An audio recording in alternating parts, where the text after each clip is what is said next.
All right, welcome back to the 2019 Austin Film Festival. I'm with Kent Bassett, one of the directors, the co-director, we should say, of This Might Hurt, one of the feature-length documentaries. Welcome to Austin. Thank you. So glad to be here. Yeah, we appreciate you guys making us part of your festival schedule. Of course. I know there's a lot of festivals out there, so you have options. Yeah, no, we've had a great time at the festival. Well, awesome. All right, let's, for the people that weren't able to be at the festival with us, let's do just a super quick, no spoiler look at This Might Hurt. So tell the good folks at home what they can expect. Sure. So This Might Hurt is a feature-length documentary film. It's about people who have chronic pain, so headaches, migraines, back pain, fibromyalgia, abdominal pain, and it looks at how the brain and the mind can sometimes be intimately involved in creating chronic pain conditions, and it follows a doctor and a treatment program that looks at how recognizing that process and dealing with trauma and stress can help people resolve their pain. And so we follow in the film 3 people who go through this group treatment program where they're helping each other deal with stress, relating to emotions differently, over a 4-week program. And then we came back and filmed with them over the next few years to see, does it really work or not? How much is the brain or the mind involved in creating chronic pain? Is it maybe a physical problem for some of these people? And that's essentially, what the film's about. Well, that's awesome. Well, tell me, was there kind of an inciting incident? Like, what inspired you and Marion, your co-director, to approach this subject or this particular doctor? What was it? What was it that caught your attention? Yeah, sure. So it started when I was 22 years old. I was in college and I developed this debilitating pain in my arms. I saw doctors and it was diagnosed as tendinitis. Wow. And over time, the pain got worse and worse. I was put on opioids and nothing really worked. I tried physical therapy. And I had to drop out of college. Wow. And a year went by, and finally one day I sort of chanced upon this book by a doctor at NYU called John Sarno, and the book was called The Mind-Body Prescription. And when I was reading it, I was like, oh my God, this is me. This is what I have. And his description of this condition, he calls it tension myoneural syndrome, but it's basically the same idea as a mind-body process, which is, in this book, he convinced me that I probably didn't permanently damage my body. That's very unusual, and much more likely is that some kind of a stress was creating these symptoms for me. I was 22 years old. I couldn't believe I had potentially damaged my arms. I thought it was from working out too much or maybe typing too much on the computer, but it seemed irrational that I could cause such damage. Yeah, it seemed a little out there without some kind of notable trauma, like car accident Right. And so I was like, this is what I have. I know I have this mind-body syndrome. I'm going to get better. And the next day my pain went away after a year of debilitating pain. But then it moved around my body. Okay. So I developed shoulder pain. I developed chest pain. I had ringing in my ears. And so part of his explanation of how this works is that there's some kind of mechanism in the mind that is needing to create symptoms, needing to maybe distract us or needing to have a physical outlet for all this stress. Sure. And so this just started me on a long journey of trying to recover, recognizing the role of emotions in my life, trying to allow emotions that felt threatening or painful. Yeah. And over the next few months, my pain went away completely, and I haven't had a chronic pain problem for the last 15 years or so. That's amazing. So it was a fascinating experience, but it wasn't until years later where I was like, someone should make a documentary about this. About the possibilities that are here. So you didn't actually go through the 4-week seminar program that's presented? No, I was able to get better just from reading a book, which is uncommon, but still about 10% of the people who read this book and have chronic pain get better very quickly. Yeah, I'm not mad about it that you were able to. Some people it's really hard because they're hoping to have that experience when they read the book, and then they don't, and it's totally normal to not have that experience. And even for people who have that experience, they usually need to do a little bit more work with how they relate to emotions and sort of integrating those into that experience into their lives. Yeah. So tell me about Marion. Was she a college buddy or? Yeah, she went to the same film school as me, but we didn't know each other in film school. We had a friend recommended. I had a mountain of footage after I went and initially filmed, and I didn't know what to do with it. I was, I think, really triggered by all of the trauma and stress that I had witnessed. Sure. And so I was just cutting a trailer for like a year. I spent just editing a trailer, and like I edited a few scenes, and I was a little bit lost. And I met Marion, and if I hadn't met her, the film never would have gotten finished for sure. She came on and watched the footage and really responded to it, and she had lots of great ideas about how we could spin all this footage into a compelling narrative. And so she was like, I thought one person was going to be the main character, and she's like, that can't work. We need to go with this other person. And so she went back with me and refilmed some stuff that we were missing and updates on the characters. We go back and do like a 1-year check-in where we find out how they are now. Did it work? Did it not work? And then we continued filming over the next few years. As people's lives changed, we got really interested in like, what happens when you recover from 8 years of bed rest? Like, what's the rest of your life look like? Where do you go from there? Are you able to find a job? Are you able to return to work? Or do you still sometimes have pain? And so she really helped bring all that together. And her sort of expertise is in sort of the producing, writing part of the process, and she co-edited the film with me too. Yeah, like really like in post-production, figuring out how to shape the story, which is so much of what a documentary film is about. Absolutely. Okay, when did I got so mixed up trying to say his name, Dr. Schubiner? That's right, Schubiner. Yes. Okay, yeah. So did you learn about him in Dr. Sarno's book, or just doing some research and you came across him? How'd you learn about his seminar that's portrayed in the film? Right. So I initially tried to go film with Dr. Sarno, who was the person whose book had cured me. Right. And he was still practicing medicine at the time that he was about to retire. And he said he didn't want to, but he referred me to a few of his therapists who recommended Dr. Howard Schubiner in Detroit. And when they introduced me to him, they were like, you got to go meet this guy, Dr. Schubiner. He's like Sarno 3.0. He's really integrating additional modalities like meditation and mindfulness. He's doing a lot of research, which Dr. Sarno had not done much of. So he's doing randomly controlled trials to try to show that this kind of treatment can work and that there's a scientific basis, because there's no way medicine is going to change unless this kind of treatment shows that you need the database and the control groups and the scientific process for sure. And so I called him up, and immediately he was kind of like, yeah, maybe we could, I teach these classes, and maybe we could have one of these classes be a documentary class. That was our first conversation. So he was very open, and he has a kind of savvy about storytelling. He loves movies. Oh, that's and awesome. I think he was really interested in trying to help bring this film to life. And when we were 6 months later, I was like thinking of taking time off from my job and just flying out to Detroit and filming.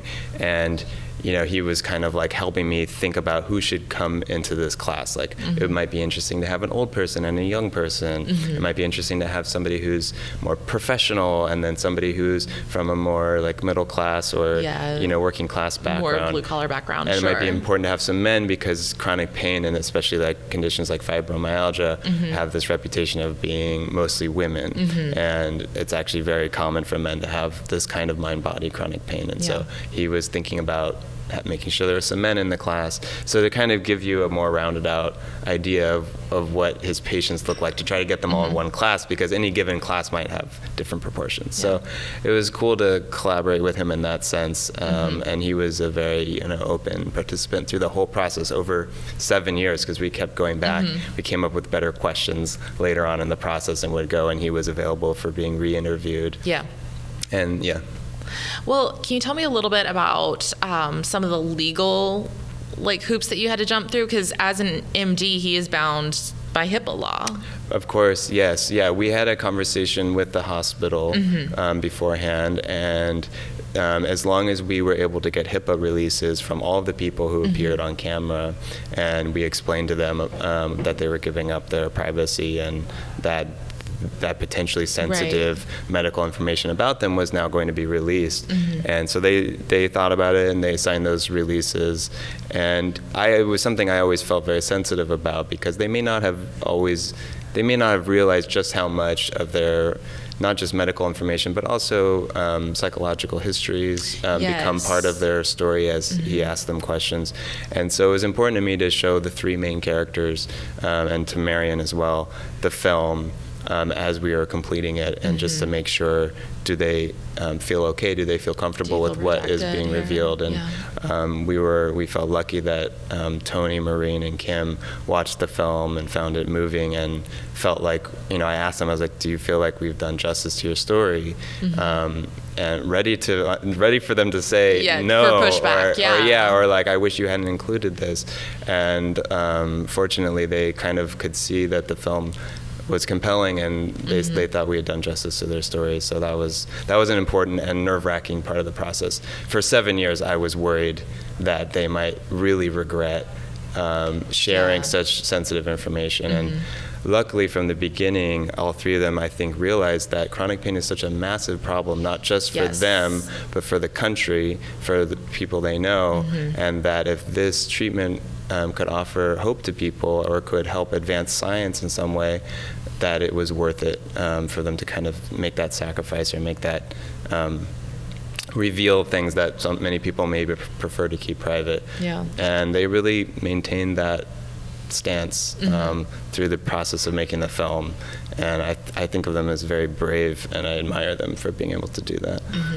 Because, it wasn't just medical information. Like, you don't sit in a clinic in this entire film. Like, you're at their houses, in their bedrooms and bathrooms, and, in their medicine cabinets, and seeing, like, the day-to-day difficulties and routines that they have.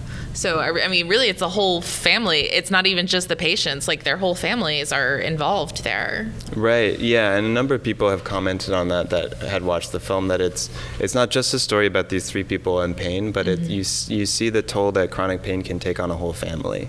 And you see the way that families close in around people who have chronic pain. They take care of them, and they have to, because it often is debilitating, or creates a disability or inability to work. And that was I had my mom take care of me when I was in chronic pain, but because it only lasted a year, I didn't know about just how, when it lasts 8 years, it can completely restructure the way a family works, and it create a major toll on it. Things. Now, okay, I'm wondering what the response has been so far, because to be perfectly honest with you, when I first read the description of your film, like, I had to check myself a little bit. Like, I felt like my hackles getting up, because as a woman, the women's medical history has been marked by a lot of that, the weak woman is whining again. Yes, and, there's, of course. She's putting on, and there's been a lot of disbelief surrounding female pain. And the fact that this was a man teaching these seminars, like, that is what came to mind. I'm like, he's taking patients and telling them that they're not really sick, just ignoring, their own experiences. So that was not my experience watching the film. That was my experience when I first heard about it. I was like, felt myself get a little bit heightened. So I'm wondering if you've had other pushback like that. There are some people in the film that feel kind of offended at the concept of this treatment. Yeah. I remember, I had forgotten about this, but my friend reminded me that Howard Stern, who often talks about John Sarno's work, strangely, he was cured by John Sarno of his back pain. It takes all kinds. So my friend had told me, hey, I heard this thing on Howard Stern, I think your arm pain, this is when I was 22 and had horrible arm pain, I think your arm pain might be this thing, that's just caused by the brain. And I was like, dude, what the F, like, come on, man, like, I have real pain. Yeah. So I've been there. I understand that it can feel really upsetting if somebody's telling you that your pain is Yeah, you're fine. Not real, or they just sort of flippantly say, hey, we think your pain's caused by your mind or because of your brain. It's like, that's actually not helpful to people. No. What's helpful is for somebody who's really experienced in knowing the difference between structural pain, pain caused by infections, pain caused by, structural damage to the back, or things like that, and distinguishing that from pain that's caused by mind-body syndrome, and then saying, we have a way to help you with this mind-body pain. We're not just saying, oh, it's all in your head, good luck, go see some psychiatrist, or go deal with your trauma, go figure it out.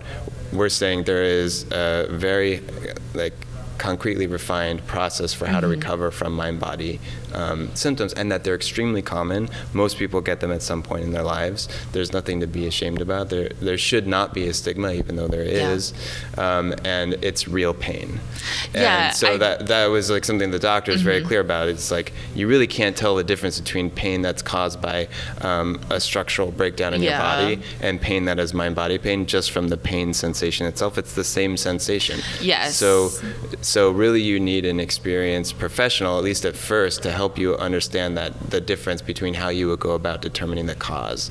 And I think when people watch the movie, they quickly realize this is not a quack doctor. This is a doctor with, over 20, 30 years of experience as an internal medicine doctor. He's a professor at the medical school there, and he is very careful to make the distinction, to look at MRIs and to really, and he's seen like 1,000 patients with this kind of mind-body condition, and he's turned away many people who need hip surgery or need back surgery and said, hey, actually, you don't have a mind-body condition. You have this other kind of condition. You've slipped a disc and you need some help.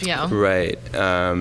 But he says in the film this controversial thing, which some people will take umbrage, which he says a majority of people with chronic pain have a mind-body disorder, not a structural tissue damage type of disorder. That's his conclusion that he's reached after looking at much of the data that's out, that's available, and after seeing so many patients anecdotally. And so that in and of itself is going to offend some people, and offend doctors who feel very differently. When you speak in those percentages, a lot of people in the scientific community, I can imagine, are gonna nope. Right. Like they're gonna reject that conclusion. Right. So I did appreciate that he wasn't just, well, I'm going to examine you myself and your physical's fine. He brought in gastrointestinal doctors and orthopedists and neurologist to give a full check. We need to find out if she has a neck injury, something is actually causing this. Right. So I did appreciate that because, like I said, women's medical history, medical history in general, if there's not a very specific, like black and white, the blood test is positive or negative, a lot of people, not just doctors, but American society in general is kind of like, shrug it off, you're fine. Right. You're fine. Yeah, I didn't say enough about that, which is that it is a really difficult history in medicine, which is that women's pain is often ignored or dismissed or minimized. Hysteria. Still to today, even when the pain is widely recognized as not being a mind-body syndrome, it's still minimized. So when you do have a mind-body condition, or if you go in with something that is questioned and people are wondering, is this created in their heads, then you have an additional level of dismissal and, oh, you're just a crazy woman, and all people with this condition are crazy, it's all in their heads or something like that. And it's actually a tricky question because, you can go to extremes with this. You can say no pain is ever in anybody's head. But that, very few scientists would agree with that opinion because conversion disorders have been known through time to cause symptoms, and that talk therapy all the way back into the early 20th century has been shown that can cure conversion syndromes. And conversion is sort of an old name for converting a stress some mental stress of some kind into a physical symptom. And back then it was more like twitching or sometimes paralysis, something to involve the motor part of your nervous system. Well, as that became really commonly recognized as being a mind-body disorder, the brains of people started changing and creating different kinds of symptoms. It's very uncommon to have paralysis caused by the mind or motor problems caused by the mind. It does happen, but in the United States it's not so common. And so the theory of people like John Sarno and Howard Schubiner talks about this is that over time, the brain started creating symptoms in a different part of the nervous system that's much harder to detect. That is that the cause is stress. And chronic pain is one of the major ways that is very hard to know. Is this pain caused by your mind or your brain, or is it caused by a physical tissue damage structural problem? And that's what our medical system is really grappling with. There's so many people that are getting surgeries they don't need to have, or taking opioids that aren't helping them with their pain, because we don't recognize how common stress-related medical problems are. Absolutely. And I think we can recognize it on a very small scale, like, on the first week of school, a child who gets sick to their stomach every morning, we can recognize that as this is fear, this is stress, this is some kind of emotional turmoil. But when it's an adult and it's something, not a little bit less common than an upset stomach, that's when we start to push back against it. But we see it in some small way everywhere. Right. I've become somebody who's always now examining whenever I have like a headache or stomach discomfort. I'm always like, did something stressing me out? Am I under did I have a deadline, or am I worried about something, or did I just have a really unpleasant interaction with somebody? Is that why I have this headache or this bellyache or something, or did I eat something? Did I did I not drink enough water or something? Is this a tension headache, or is this allergies? And I feel like having that kind of question in mind can go a long way to absolutely. And one of the things I wanted to ask before we close, one of the things that Dr. Schubiner is bringing in is he's now teaching these seminars with a licensed therapist present. Correct. And I thought that was really great to hear, because when people start unpacking past trauma, whether it is something massive or whether it's something that most of society would do the whole shrug it off, you're fine, sorry you were bullied, something like that. But I mean, your own experience is your own experience. When you start unpacking that emotionally, there's no telling where it's going to take you. That's right. Unpacking it, especially with other people present, can be just as traumatic as the initial experience. So I was glad to see the patients really supporting each other, but also that, yes, we're going to bring in a licensed therapist. We're going to make sure that you are safe as you go through this journey. So I appreciated to see that kind of step up in the treatment. Yeah, and he says, the treatment's evolving. He's always sort of trying to think of ways that he can make it a more effective treatment. Right. And I think, working with a licensed therapist, obviously. In the film, which we didn't cover that much, people help each other. So 9 people start the class, and they break up into pairs or groups of 3 and help you ask questions about where do you feel anger in your body, what kind of stressful situations do you feel like are unresolved that you want to work through some emotions. And Dr. Schubiner goes around and sort of guides people and helps them with sticking points, but he's sort of going from group to group. So there's a certain time where your therapist is sort of another person. Your peer therapist or peer helper is another person in chronic pain. And there's certain incredible advantages of that, where being someone else's doctor, when you've been the recipient of doctoring and receiving therapy for so long, to suddenly ask your mind, how could this person get out of their chronic pain? It puts a whole different perspective in the patient's minds.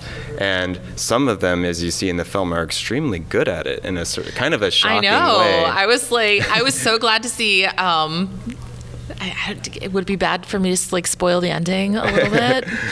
Our girl Kim goes to work for a nonprofit organization. I was like, yeah, you did, because that's where you belong, helping people. Right. So I was really proud of her for that.